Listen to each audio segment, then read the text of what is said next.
जो लोग ईमान लाए और अमल नेक किए उनके लिए खुशहाली और उम्दा ठिकाना है। किसी ने एक सवाल किया था, रात के आखिरी हिस्से तहज्जुद में जो भी दुआ मांगी जाए वो कबूल होती है। तहज्जुद की नमाज़ पढ़कर ही दुआ मांगी जाए तो ही वो कबूल होती है, या अगर इस वक्त हमारी नींद बेदार हो जाए मगर नमाज़ पढ़ने के बजाय अपनी जगह पर लेटे हुए या बैठे हुए ही बग़ैर वज़ू के दुआ की जाए तो क्या वो दुआ कबूल होती है? देखिए, सबसे पहली चीज़ तो आगे उन्होंने फिर लिखा, तहज्जुद की नमाज़ पढ़ने का बेहतरीन वक्त कौन सा है?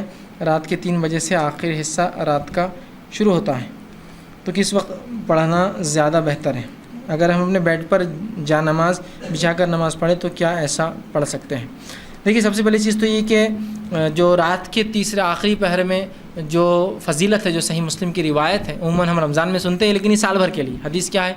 आप सब फरमाते हैं रात के आखिरी पहर में, आखिरी हिस्से में अल्लाह रब्बुल इज़्ज़त पहले आसमान में, आसमानी दुनिया पर आ जाता है और एक निदा, एक आवाज़ लगाता है, कोई मग़फ़िरत का तलब करने वाला, मैं मग़फ़िरत देने बैठा हूँ। अल्लाह उसको हुक्म देता है। फिर एक आवाज़ आती है, कोई मांगने वाला मुझसे, मैं देने के लिए बैठा हूँ। हर रोज़, रमज़ान में ख़ास नहीं, हर रोज़ रात के आखिरी पहर में अल्लाह रब्बुल इज़्ज़त दुनियावी आसमान पे आ जाता है। कैसे, क्या, वल्लाहु आलम, बस आ जाता है बस। और एक आवाज़ लगाता है, अल्लाह हुक्म देता, लगाओ आवाज़, है कोई मांगने वाला, मैं देने बैठा हूँ, है कोई मग़फ़िरत तलब करने वाला, मैं मग़फ़िरत देने बैठा हूँ उस वक्त। ठीक है, अब नबी अकरम सल्लल्लाहु अलैहि वसल्लम उस वक्त का फ़ायदा कैसा उठा वो देखना पड़ेगा हमको। तरीक़ा मांगने का, आप सल्लल्लाहु अलैहि वसल्लम नमाज़ पढ़ते थे। हाँ, ये अलग बात है कि आप रात में उठ जाएं, चूँकि जो कागज़ पर आते मैं ख़वातीन के सवाल समझता हूँ तो उनके हिसाब जवाब देता हूँ।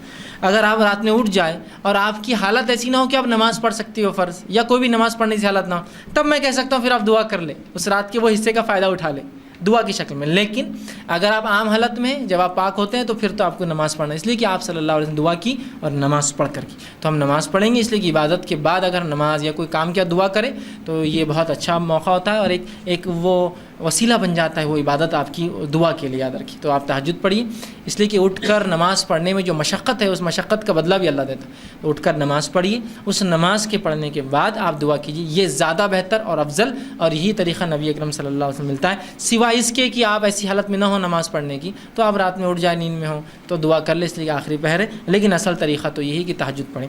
कौन सा वक्त बेहतर है? तो तहज्जुद का सबसे अफजल वक्त आखिरी हिस्सा है रात का, शुरू होता है ईशा के बाद से, आखिरी जो पहर आखिरी हिस्सा होता है वो। तो रात में बहरहाल ये मुख्तलिफ़ इलाक़ों में मुख्तलिफ़ रात का ड्यूरेशन होता है, तो वक्त बदल जाएगा।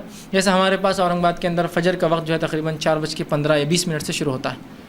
बम्बई में 4:40 से हो रहा होंगे इन दिनों में, या 4:20 या 4:25 से शुरू होता है। तो इसके एतबार से 4:25 से पहले आपको तहज्जुद पढ़ना पड़ जाता है। बहुत से लोग समझते हैं जब तक फ़जर की अज़ान नहीं होती तब तक वक्त रहता है तहज्जुद का और सहर का। हमारे पास फ़जर की अज़ान, फ़जर के वक्त से आधा घंटा, पौन घंटा, 1 घंटा लेट होती है। ठीक, तो उसका वक्त आपको टाइम टेबल लाइए घर में, उसमें देखिए और उसके मुताबिक आपको अमल करना होगा। आगे